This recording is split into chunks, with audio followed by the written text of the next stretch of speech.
Hello भैन good point channel ਤੇ ਸਵਾਗਤ ਹੈ ਜੀ। ਅੱਜ ਤੁਹਾਨੂੰ ਅਸੀਂ ਇੱਕ ਖਾਂਸੀ ਅਤੇ ਰੇਸ਼ੇ ਦੇ ਦੂਰ ਕਰਨ ਦੇ ਇਲਾਜ ਦੱਸਦੇ ਹਾਂ। ਇਸ ਨੂੰ ਅਸੀਂ ਰਾਤ ਨੂੰ ਸੌਣ ਲੱਗੇ ਵਰਤਣਾ। ਘਰ 'ਚ ਪਈਆਂ ਚੀਜ਼ਾਂ ਤੋਂ ਹੀ ਅਸੀਂ ਇਸ ਦਾ ਇਲਾਜ ਕਰ ਸਕਦੇ ਹਾਂ। ਪਹਿਲੀ ਚੀਜ਼ ਹੈਗੀ ਸਾਡੇ ਕੋਲ ਸਾਬਤ ਧਨੀਆ, ਦੂਜਾ ਹੈਗਾ ਸਾਡੇ ਕੋਲ ਅਦਰਕ, ਤੀਜਾ ਹੈ ਸਾਡੇ ਕੋਲ ਸ਼ਹਿਦ। ਕੋਈ ਵੀ ਸ਼ਹਿਦ ਤੁਸੀਂ ਵਰਤ ਸਕਦੇ ਹੋ। ਅੱਧਾ ਗਲਾਸ ਪਾਣੀ ਦਾ ਲੈਣਾ। ਰਾਤ ਨੂੰ ਸੌਣ ਤੋਂ ਪਹਿਲਾਂ ਤੁਸੀਂ ਅੱਧਾ ਗਲਾਸ ਪਾਣੀ ਪਾ ਕੇ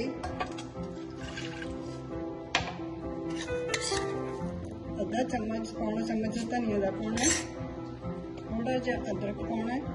ਇਸ ਨੂੰ ਉਬਾਲਣ ਵਾਸਤੇ ਰੱਖ ਦਿਓ। ਜਦੋਂ ਇਹ ਇਸ 'ਚ ਚੰਗੀ ਤਰ੍ਹਾਂ 3-4 ਉਬਾਲੇ ਆ ਜਾਣ ਤਾਂ ਉਸ ਤੋਂ ਬਾਅਦ ਇਹਨੂੰ ਉਤਾਰ ਕੇ ਅਸੀਂ ਛਾਣਨਾ।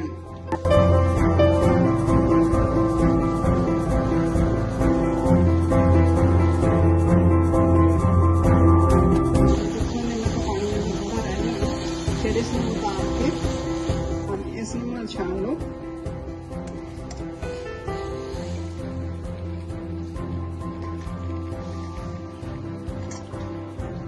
लगभग अद्धा साडे कोल रह गया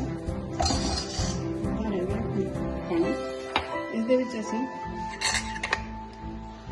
थोड़ा जिहा ठंडा होण ते थोड़ा जिहा कोसा रह जावेगा। 1 चम्मच शहद मिला के रात में सौण लगे पी के सौ जाना।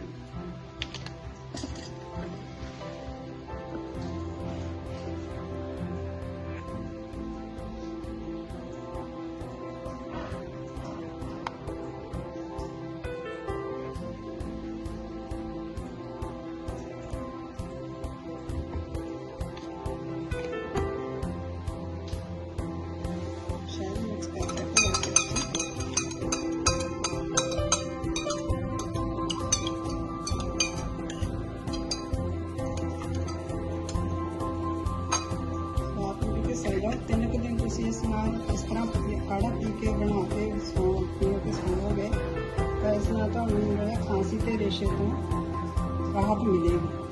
साडा खुद का अजमाया हुआ नुक्ता है, तुम भी अजमा के देखो। Thank you.